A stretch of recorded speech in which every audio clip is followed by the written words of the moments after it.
at a couple of the other games from this weekend. We move on, of course, to Wales v Georgia, which is going to take place on Saturday as well. 5 p.m. kickoff local time here. It's going to be in Parky Scarlets again. Llanelli seemingly the home of Wales for this tournament. And the predictions are for a wet and windy day this Saturday in Wales. With the caveat that actually it's a late kickoff. It's at 5 p.m. and so apparently there's some chance that the wettest and windiest of the wet windy weather might have passed by then. Which would be nice. However, it would still mean a greasy ball and perhaps a slightly sluggish, sloppy game, which is probably good for Georgia. Probably. But as far as the colour of the game, well, obviously we have both of these teams are eyeing up this game as a chance to get a performance off at the very, very least. Because Georgia fresh off a tonking in Twickenham that they were never gonna see any other way, and then Ireland when this group was announced well. from a Georgian point of view, they would have been in horrors, thinking, Jesus, we got these World Cup semi-finals who bashed us in the pool last year, and then we got England and Ireland. That's brutal. So actually, what has presented to them is a Welsh team under so much pressure. That they're really going to think that actually maybe we have a chance to get some of our plays off here and to maybe make a game of this potentially. So this is 100% going to be the game that they're targeting, and obviously, they haven't had much good prep, but they had a good hit out last week against England. And they didn't come out of it, black and bruised by the physicality. I think they were kind of warmed up by it. They certainly didn't shrug off any contact. No, they didn't shrink from the tackling. They were just outmatched and outgunned everywhere else. But they actually did commit to their tackles, and then couple that with just what Wales were showing against Ireland, and some of the softness, some of the silly plays in the contact, and some of the terrible mauls that they were trying to get execute as well. There's definitely scope for Georgian optimism here, although they are still outmatched and underdogs no thoroughly. But I mean, from a Wales point of view, 6-game losing streak, team at sea, awful performance against Ireland, awful. Really every area bested in, sloppy, bad passing, shocking defending, just an dreadful set piece, just a awful negative approach to the game on a macro scale as well. They're a very confusing entity to look at, considering how great they were this time last year. It was they slipped to 9th in the world rankings about a year out from when they were first. They meandered into first just ahead of the World Cup after their winning streak from the Grand Slam that continued all the way to the World Cup semi-final against South Africa, which they lost by a point to the eventual champions. Just incredible fall since then. But I mean, they're we obviously know they can be great, but they're under huge pressure. This Wayne Pivac regime, I think so far we've had the winning captain of the 2005 Grand Slam has come out and said that he should be, his position should be reviewed. The London Welsh owner of all people has come out and said he should be fired. I mean, the Welsh they are actually quite quick to get the knives out themselves when things go wrong. They're quite doom and gloom, and Pivac is under pressure. There's no doubt about it. Well, he hasn't massive pressure. Hasn't shown them anything to give them optimism at all. Some really poor stuff. And then just on a historical note, as far as colour as well, we had the last time these met, I think. They met at the World Cup. Yeah, they met at the World Cup, sorry. But a few years ago, 2017, November 18th. 3 years ago to this day. There you go. As we shoot this on a Wednesday. But Georgia took them all the way. I think it finished, 13-7? 13-6. And the last set, I remember the last phase, was a repeated scrum with Georgia monstering their scrum on the line. It arguably could have been a penalty try. Should have been a penalty try, as I recall. I mean, they should have got a draw out of that game, but as it happens, the ball got a bit scrappy off a Georgian scrum moving forward and went out, and the ref went... And then I think it ended up being scrappy, and Wales ended up getting it and saving themselves. But the ref let Wales get out of jail, and they were thoroughly surprised by that game. So that should be in the minds of both teams. To be honest, it should still be in Welsh memory. There were a lot of Welsh players who were playing in that game who will remember the threat that can be posed by them. But moving on then, just to both squads. We had one. No squad is named yet, but there is a leaked Welsh squad. That's right. The Telegraph has helped us out a little bit and reported. Now, if we're wrong about this, I want you to really let the Telegraph know. Indeed. But tweet at them. They have apparently leaked, which isn't the most polite thing to do. But we had it all the time in the Joe Schmidt era in Ireland. The squad would leak before he'd name it.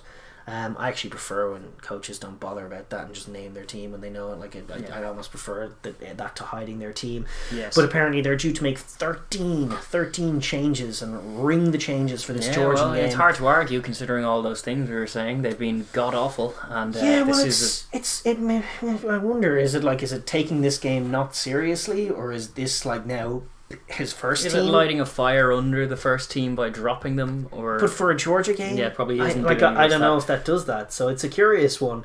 What's interesting is Cardiff Blues flanker James Botham, who's been in good form in the Pro 14, has received a call up. There you go. Yeah, because the absence of a lot of back row depth with a lot of guys injured, your Moriartys and your Navidis, etc. Yes. Yeah. So he's 22 years old and he's a big blindside lock. He makes some good tackles, etc. He's abrasive and could be an interesting unit for them. But apparently he is to come. He's to come straight in and start if this is to be believed. Wow. That's an unusual thing, but then they are doing unusual things. Johnny McNichol, another one I'm excited to see added to the squad. He obviously missed out early on after picking up a little injury, so he missed out in the initial squad, but he is someone who is so dangerous. He's someone who Scarlets have been missing in his absence, and it's good to see him in the mix for Wales too, because he's great. The team they're looking at is Wyn Jones at loosehead. He's actually one of the guys who'd be staying on. Obviously they had an injury to Rhys Carey. Well, actually they hauled him off. They hauled him off because he was getting monsters. Wyn Jones is actually it's not an injury at all. He's coming in. It's just you can't set him out against the Georgians still. Well, Wyn Jones is probably a better option than Rhys Carey on the basis of what we saw last week. Then we have Elliot D replacing Ryan Elias, whose line-out darts, among other things, have been all over the place. It's true.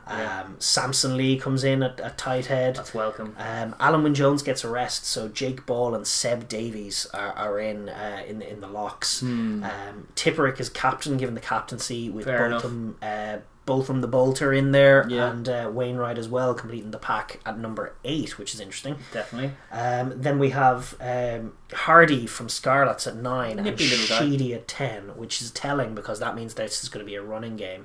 Williams, I think his name's Jordan Williams, coming in at Johnny Williams. Johnny Williams, one of the many Welsh Williamses, comes in at 12 with Tompkins back in the side at 13. So more runny. They're going to try and run around. They're going to try and probably run wise. Around them. And then the back 3 that they've selected, Louis Rees-Sammet, Johnny McNichol and Liam Williams, which is their best. Probably their best back 3. It's such brilliant. Fire. That is. Although Josh Adams, to be fair, they do have good back 3 options all throughout, but I think that this is such an exciting one. And as you say, they are not going to be looking to take Georgia on up front as the bullish Eddie Jones guys did, but by the looks of this selection, if this is to be believed, they will be trying to run them ragged, which is probably it's the most proven way of getting around the Georgians. We've seen Argentina do it, we saw Australia do it, we saw Fiji do it. The only issue is the weather, if it's going to be nice enough. But actually the quality of the surface matters a lot, and Parky Scarlets looked pretty great the last time. To be fair, running rugby, this Parky Scarlets is no stranger to running rugby. And the surface there is pretty decent. From a Georgian point of view, we don't have any leaked starting 15s. No. Unfortunately, it will be interesting to see if Otar Giorgadze comes back into the team, because he's a ferocious he was player. Huge off the bench wearing the number 19 shirt, scattering Englishmen like Skittles when he came on, and he's a great lock. He can play in lock, he can play in back row, but he needs to be out there. He's just big and very, physical. Very strong. Yeah, especially against quite a green, disjointed Welsh pack, you'd want to see some big heft for the Georgians. There's also Aprasidze. Will he stay in the 9 shirt? Or will they go back to Lobsanadze? I thought Aprasidze is probably a better option for them there. He looked good. He looked better probably. Yeah, and then the other question is Soso Matiashvili, the box office one. He was dropped for last week. And to be fair, they used the boot of Kamladze on exit and stuff, so he was a useful link in there. Question mark as to whether they want to go back to Soso. How do they want to play it? But he's obviously an option there for them too. We're going to look on now at the conditions for each side, and we're going to preview the game from the point of view of each side. So we'll start with the home side, who is Wales. And first of all, with the ball, what are they looking to do in terms of, we have an indication from their squad. Yes. I think it's interesting with the wet and windy weather. Hopefully it'll pass and they'll be able to move the ball. The Georgians do struggle when teams move it wide against them. They're much less tough in the wide channels than they are in the narrow channels. They're much less effective in their tight, in their just first up tackling when there's more space out there. And that said, they brought a good bit of line speed against England. They did not go backwards in the contact. And England, at times things could get a little could struggle a little. Yeah. And how England managed to do it against them was by controlling the territory game. Yeah. So it's interesting that they've gone for this running team against Hardy Georgia, and Sheedy, when actually, like, your best method of really just stopping the Georgians from getting into the game at all, in my view, is to own the territory game. They're not good at exiting. They don't have as strong a kicking game as Wales are going to have. And I think that the smart approach, if not the one that Wales fans would be loving, would be in the middle of the pitch to pin the Georgians back, to make sure that they don't have any control in the territory. Like last week against England, they spent 39 seconds in the English 22. Yes, yeah, in the whole game, which is the only place they feel really confident and comfortable going through the tier phase. 2. They spend 90% of the game in the opposition 22. That's the only place they want to play rugby. Yeah, but at this level, their territory game, their mastery of the kicking game, is not near what the tier 1 sides are bringing. It's not. And so from a Welsh point of view, I mean, they're probably going to start based on the selection that we think they're going to go with. They're probably going to start by moving the ball wide, by trying to get outside the Georgians, which is a decent tack because they can get narrow and they can struggle out there. They held their width decently against England, but on a couple of occasions, England, through Jonathan Joseph, managed to get outside them. England only really started threatening with their passing game in the last quarter. They really smashed at them and kicked them. Apart from that Jonathan Joseph play where they managed to get for the fourth try before halftime, that kind of stuff. That was good, but that's definitely the area Wales are looking to target. But if the Georgians are stymieing them at all and winning the contact, I wouldn't mind seeing them. I really don't think it's the worst play in the world to put pressure on the Georgians, make the Georgians exit, make them work for everything, don't let them get in. And it doesn't need to be Hardy box kicking and back and forth. I think Sheedy will have to step up because it's his first start. So if he is to start, and then recognizing that if it's not going anywhere, or if the risk outweighs the reward, or if there's just space in the backfield, identifying it and executing the kick to put the Georgians on their heels and turn them. Because turning this Georgian pack, they can only turn and retreat so many times against a tier 1 side before their spirit's kind of gone in the context of the game. So a few clever probing kicks coupled with some nice hands and some good tempo, because I think those two halfbacks will bring tempo that will be enough to incite fear in the Georgians. But where it could go wrong is if you're getting a little loose, creating those scrums, slowing the game, dropping balls, slowing the game down. Then they have to be if they've obviously picked a brave team. So it's all about then like the absolute fire that they have in that back three between Liam Williams, Louis Rees-Zammit. And if you can have a Sheedy Williams axis that is linking and distributing, and then you can access the wide channels.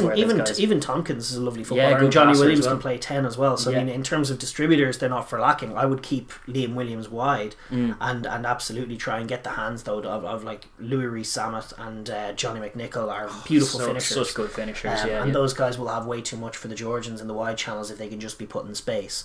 So that first port of call, put them in space, but be accurate. You want to be quick deep in the line. Don't let them pressure you at all with any line speed, and just get it to the wide channels and start making plays when Tompkins gets his hands on the ball. And that's where the Georgians have struggled in times gone by, and that's definitely an area they should look to pressurize. But don't neglect the kicking game. I wouldn't. I wouldn't. And I think broadly as well, like even it's a risk because they're short of confidence. This is a chance for them to get back. So you want to be quick, but you don't want to rush. If you know what I mean. Like, you don't want to force things too early and then create those scrums, because then in your efforts to inject a bit of tempo, you're going to remove all the tempo because it's going to be a scrum, and we're going to reset that scrum, and then the Georgians are going to fancy it. And so be quick but be smart, and don't rush or don't panic. You are still a tier 1 top side. You do have too much for this Georgian side in all likelihood. So be patient, as you say, be probing with the kicks, but also get them. And ultimately, you want to get your danger men on the ball, attacking space and converting a load of tries, because that's kind of what the Welsh fans deserve and need from their team, is to eventually break this Georgian side down and score some tries. 100%, and absolutely that'll be the mindset. In terms of when Georgia have the ball and what Wales are going to have to do from a defensive point of view,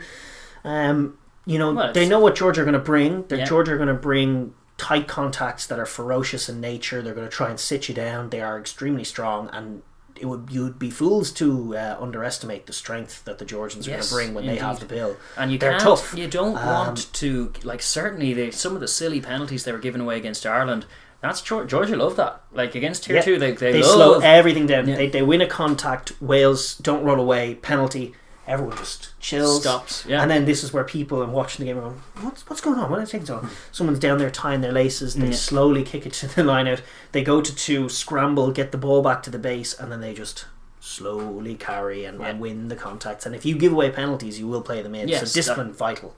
And it has been at sea for Wales. It's got to be their first focus on defence. Is just cut out whatever this nonsense they're trying to bring, be it prickly or whatever you want to call it. Just stupid is another word for it. Where if you're shoving a guy or slapping a guy off the ball in front of the ref, like, coach killing errors that will punish you every single time. And it is the one way you can play Georgia into the game, because as you said, they're not very good at exiting. You just generally you want to bottle them up in the middle of the field, make your tackles, every one in every 3, try and be dominant and drive them back, and then force the box kick out of them, which will be probably a bit too far, judging by historical evidence. Try and force them to box kick it away to you, and then you can counter attack where your key weapons are. You have Liam Williams, the bomb diffuser back there, force them to kick, and Johnny McNichol. I mean, it's an awesome back 3 if they can link up off kick return.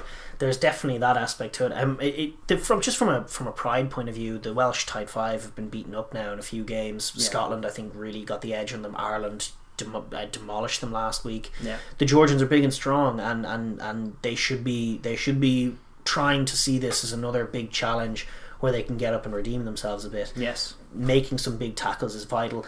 If it's a wet day, we say it suits the Georgians, but at times, like, Georgia made 17 handling errors last week. Yeah, see, it suits the Georgians from a limited point of view. You still they're physical, but they're not that technical in terms of what they're doing in the contact. And I definitely think if you're a smart Welshman, this is why it's curious that Alan Jones isn't involved, but they backed themselves to win it without him, which is fine.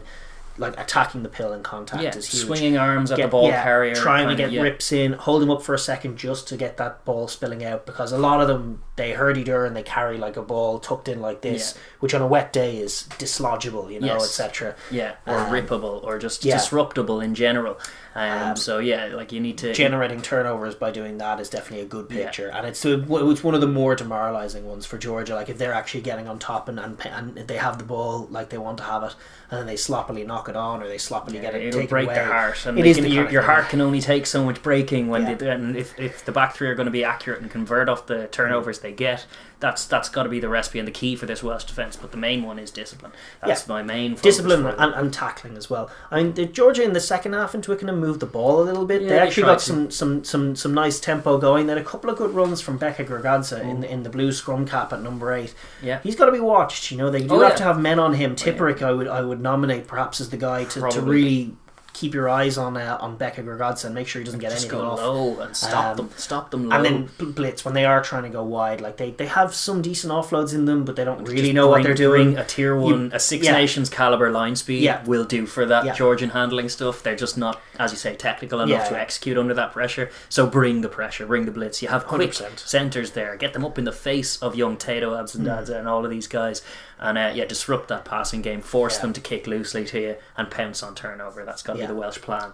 And then as far as the set piece is concerned, it could be the break making a break into the game, potentially. For the Georgian scrum did battle valiantly. They were bested by England, but not blown away by England. The first 10 minutes they combated that scrum until eventually the pressure told. And conversely, the Welsh scrum has been rubbish in the last year. They've been bested by Scotland, by Ireland. They brought in Thomas Francis and Will Rowlands to try and shore it up, and neither did. And now, but those things they're going to be gone. Awful with his chance. And I was excited for him. He's been cooked for Wasps, but he was awful. Last week, especially against Ireland, he was at fault for one of the tries. He softed out of that Quinn Rue hit. He was not much heft in the scrum. He nearly coughed up another try at his own line out. So they've been a bit rudderless at set piece a lot of the time, and they have chopped and changed their personnel. And the Georgians will fancy this aspect of the game. They will be up for it. And if it's a wet and windy day and it does end up being handling error driven and a sloppy kind of slow affair, that'll play the Georgians in. The scrum dynamic is massive. The Georgians obviously starting with Nariashvili. They like an 8-man shove. They like to get low. They like to be powerful. They like to shock teams with straight scrummaging and just getting on top of them and turning their props in and just driving over the ball. They do. Ideally, what the Georgians are looking to bring actually is almost an against the head win where they just drive straight over a team. They're very disciplined in the way that they go about that. It's true. Which is that's definitely a positive for them. If Wales can lock it down, conversely, obviously that takes a huge weapon away from Georgia. But I wouldn't underestimate it. Like, Georgia are a brilliant scrummaging team. I think even Even Kalashvili, or what's your man's name? The number 17, the replacement loosehead, Gogi Chashvili. Oh yes, he scrummages supremely aggressively, and he even got into trouble a few times with Nigel Owens, who just wasn't letting him scrum aggressively, giving out to him at every turn. Yes.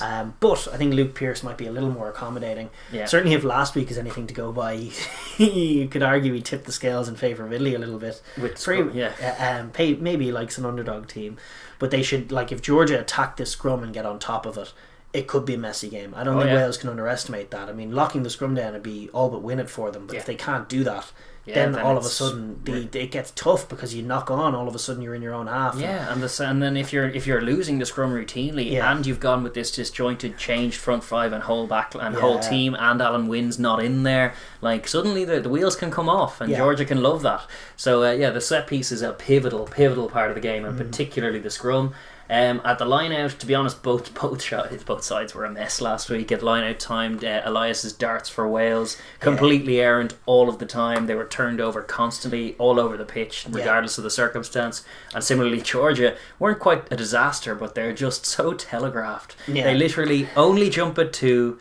They don't put any shape or movement on the ground. They just set the pod up at 2 and jump and win it at 2, and then get driven into touch or a toe-jeed. Well, this is where Wales, like, somebody, it's obviously not going to be Wyn Jones if he's not playing, but or Alan Wyn Jones if he's not playing, but somebody does need to take control of that line out, whether it's Seb Davis or Jake Ball needs to take or even ball. Tipuric if he wants to call it. Call some simple throws to themselves. Obviously, Elliot is that bit, I think, sharper at line out throwing than Ryan Elias. And so it's got to be a case of shoring it up, calling some simple throws to yourselves, because if you can get a maul going, Georgia's maul defence is at sea, and then you could really turn the line out into a weapon of your own.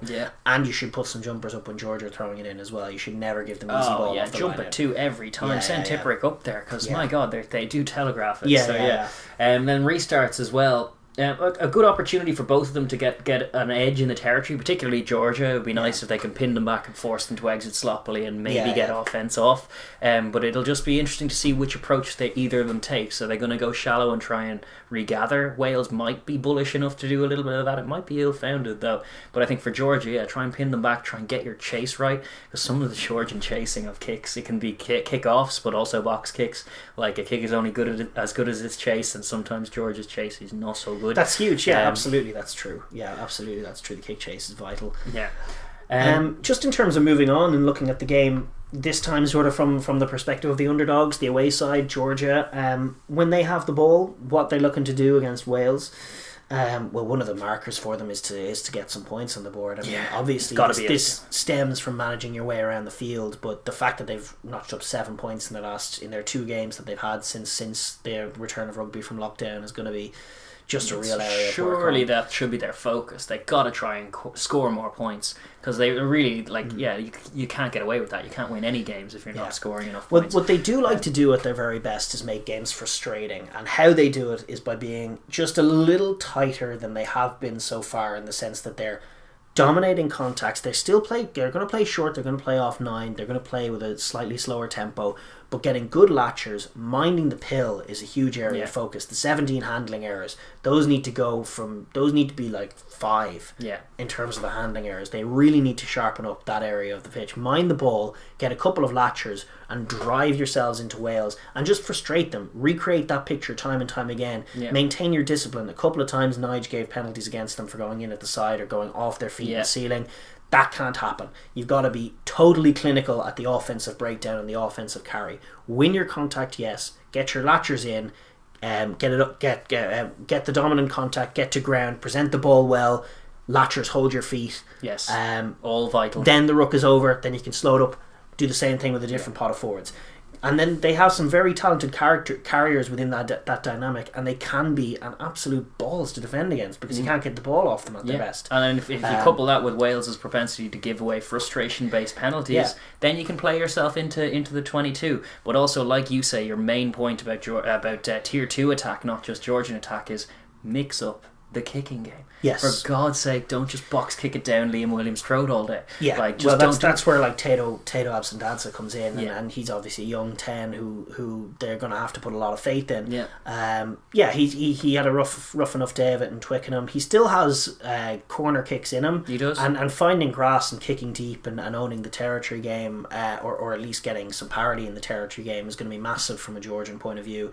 That's important. But I genuinely think the main thing, like obviously managing their way around the field is vital, but once they can get that picture where they have a bit of attack, I think dialing their own minds in to winning the contacts and protecting the ball would be massive, because within that narrow context they're extremely big and strong, and they should fancy getting after a Wales change strip who they might be selecting this week. And a slightly lighter Wales team that's built to maybe try and get around them. You try and go through them, try 100%. And punch through them, but do so, as you say, accurately and protect that pill. I mean, Otter Giorgadze should come into the side. He's brilliant, very strong. Saganadze, very, very strong. Becker Gergadze, obviously brilliant player, very good ball player as well. All of them. I'm excited about those guys. Even their centres in the midfield, they're big, hardy bucks who'll fancy the contact. The collision zone is not there. They're no stranger to Georgia. It'll be their friend if they're to get anything off in this game. I mean, Nick Tompkins has really struggled in the Six Nations. He had lost his place because of defensive frailty. I think genuinely they really should try and emphasise, even in the middle of the pitch, because their kicking game has lacked, keeping their hands on the ball and frustrating the hell out of Wales, what that takes is discipline and accuracy. Holding the ball, not dropping it. It's kind of like Joe Schmidt ball, what he was trying to do, which at its best had its moments against Wales, especially if it was playing a change Wales team like this.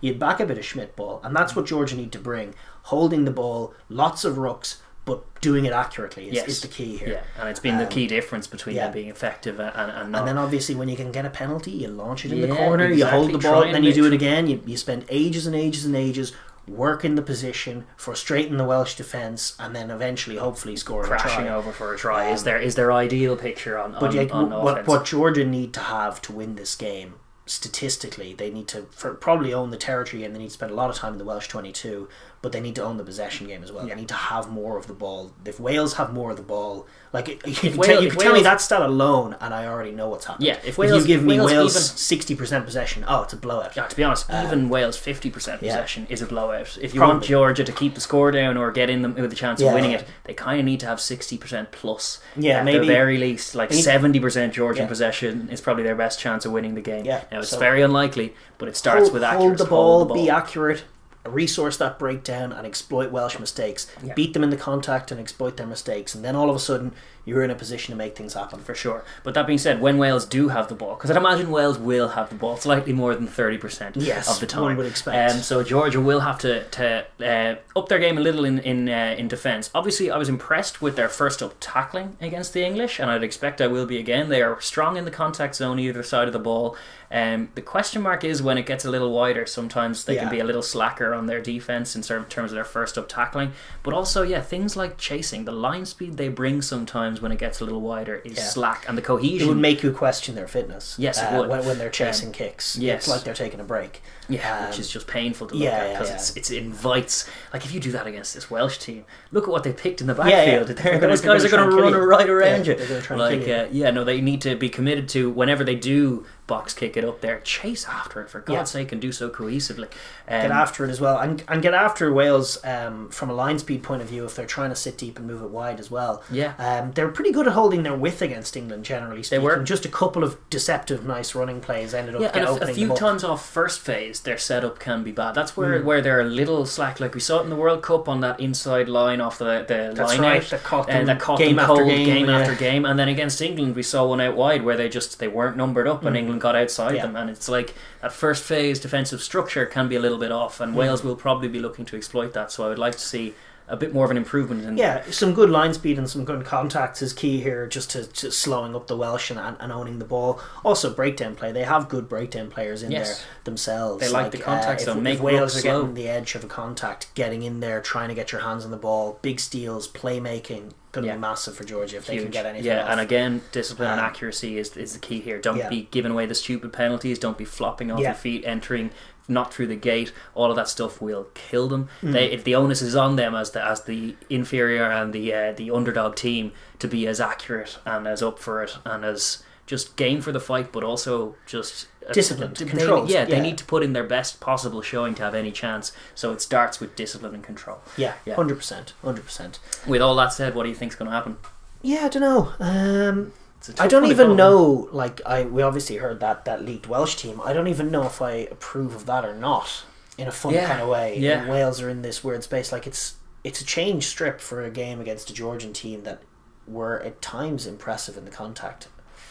I think that Georgia will have some moments. They struggled mighty with Scotland, but I think Scotland are better than this Wales team. They are. Wales have picked a team to try and move it around. So I think if the weather holds off, they should be able to execute that. But they're a team with brittle confidence, and if they make errors and let Georgia in the game, Georgia have a good chance of making a scrap of this. And I'm going to say they make a scrap of this.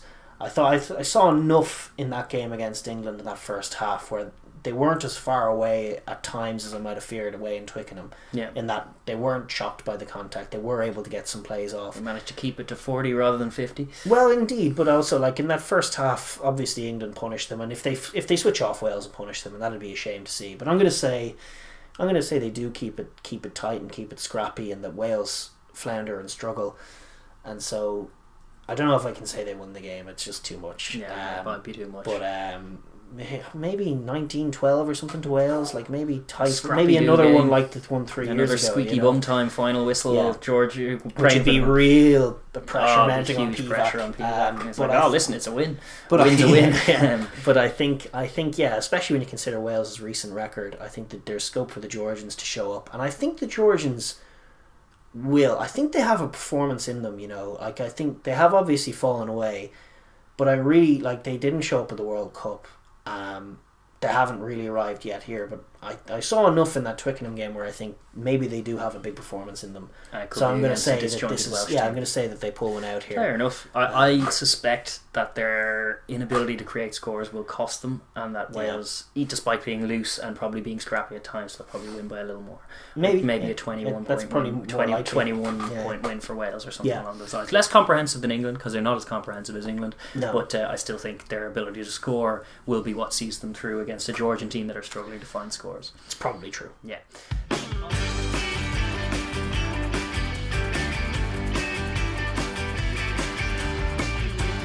Thank you for tuning in to the Overlap Rugby podcast.